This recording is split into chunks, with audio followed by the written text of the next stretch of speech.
Welcome to Indian stock market news. शुरू करते हैं आज 21 अप्रैल के लिए कुछ इम्पोर्टेंट न्यूज़ के साथ।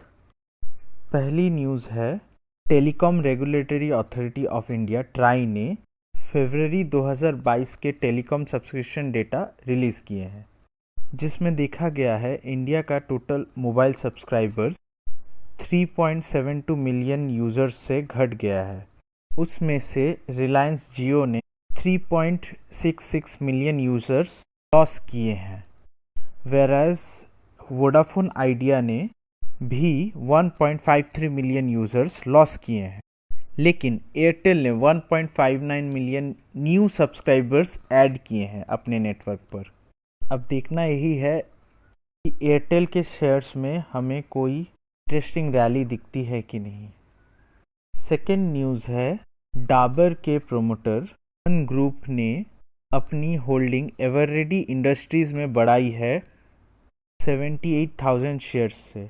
इसके साथ अब उनकी टोटल होल्डिंग एवररेडी इंडस्ट्रीज़ में हो गई है 20.18%।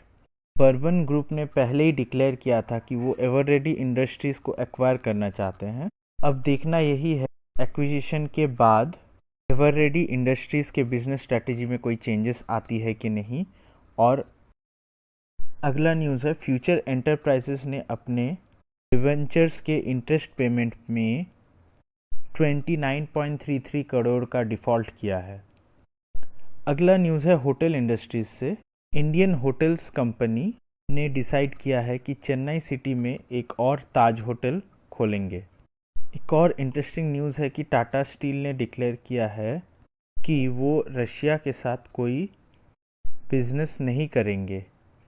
अगला न्यूज़ है, मारुति सुजुकी के ऑल्टो और एस्प्रेसो वेरिएंट्स में अब डुअल एयरबैग्स लगेंगे, जिसकी वजह से अब मारुति सुजुकी ऑल्टो का दाम ऑलमोस्ट 80,000 रुपये से बढ़ जाएगा और एस्प्रेसो का दाम 14,000 रुपये से बढ़ जाएगा। हमारे प्राइम मिनिस्टर ने कहा था कि इंडिया 5 ट्रिलियन डॉलर की इकोनॉमी बनने वाली है। उस पर नितिन गडकरी ने कहा है कि प्रधानमंत्री गति शक्ति नेशनल मास्टर प्लान क्रूशियल और इम्पॉर्टेंट है इस 5 ट्रिलियन डॉलर इकोनॉमी को रीच करने के लिए। अगला न्यूज़ है, top 50 Asia Pacific banks by total assets के डेटा रिलीज़ हुए हैं और उसमें से पहले 4 नाम चाइना से है। इस लिस्ट में भारत के 3 बैंक हैं, जिसमें 22वें नंबर पे है स्टेट बैंक ऑफ इंडिया और 44th रैंक पे है HDFC बैंक। और इस लिस्ट में नई जुड़ने वाली बैंक है ICICI बैंक, जो कि 50th पोजीशन पे है। पंजाब एंड सिंध बैंक ने एक NPA अकाउंट को फ्रॉड डिक्लेयर किया है।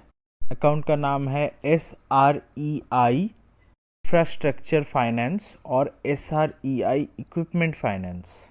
अगली न्यूज़ है, टाटा स्टील ने Australia based mining service provider these ICICI bank के अच्छे परफॉर्मेंस और अच्छे रिजल्ट्स के वजह से शायद बैंक का नाम इस लिस्ट में आया है।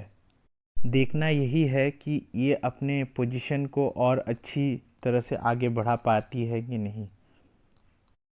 पिछले 5 दिनों में बजाज होल्डिंग सबसे ज़्यादा करेक्ट होने वाली शेयर है, जो कि 16.53% से करेक्ट हुई है। अगला न्यूज़ है, mortgage firm HDFC limited contract sign किया है ताकि इंडिया और अब्रॉड में बेटर माइन प्लानिंग कर सके। पिछले अक्टूबर दिसंबर क्वार्टर में भी राकेश झुनझुनवाला ने अपनी सेल की होल्डिंग 1.76% से 1.09% तक गिरा दी थी। और अगली खबर है, इस 26 अप्रैल से एक नया IPO आने वाला है कैंपस एक्टिववेयर का। तो चलिए अब कुछ इंटरनेशनल न्यूज़ भी एक बार देख लेते हैं। नेटफ्लिक्स, जो कि अपने सब्सक्राइबर्स बढ़ाए जा रही थी लास्ट 10 ईयर से। अगला न्यूज़ है, इंटरनेशनल मॉनिटरी फंड IMF ने भारत का ग्रोथ फोरकास्ट 80 बेसिस पॉइंट से घटाकर 8.2% कर दिया है।